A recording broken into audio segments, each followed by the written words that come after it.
yarım yalan hatım okudum. Yatlap seni kuşar olup oturdum.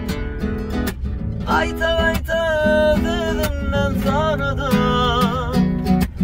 Ömür kıyıka, tüylü kıyıka gider benim sayılanıp. Şunla lele, şunla yarım, şunla lele, yatla beni sal bilen. Gözüme yaş alma gülümden bilen. Kara yerler alır beni, cennet şayet alır beni. Sen ağlama, fikreyle oynama. Şunla lelem, yatla beni sal bilen. Gözüme yaş alma gülümden bilen. Kara yerler alır beni, cennet şayet alır beni. Sen ağlama, fikreyle oynama.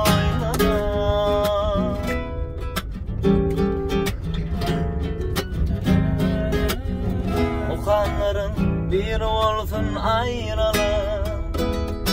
Men hem giderim bir gün sizden saylanır.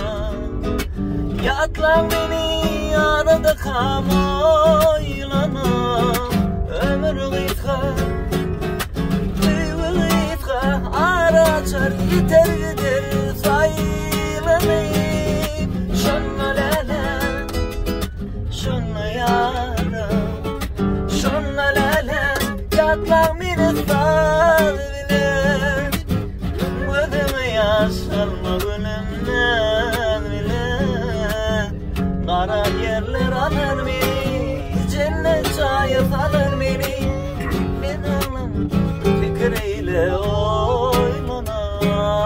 Şunla lele, yatla beni sal bilen. Gözüme yaş alma gülümden bilen. Kara yerler alır beni, cennet şayet alır beni.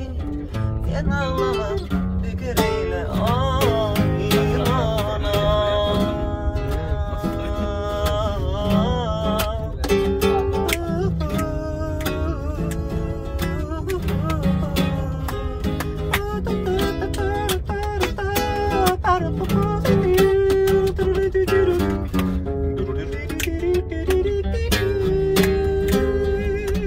Şunla lele, şunla yarım, şunla lele, yatla beni sal bilen. Gözüme yaş alma gülümden bilen. Ara yerler alır beni, cennet şayet alır beni. Sen ağlama, fikreyle oynanam. Şunla lelem, yatla beni sal bilen. Gözüme yaş alma gülümden bilen. Kara yerler alır beni, cennet şayet alır beni.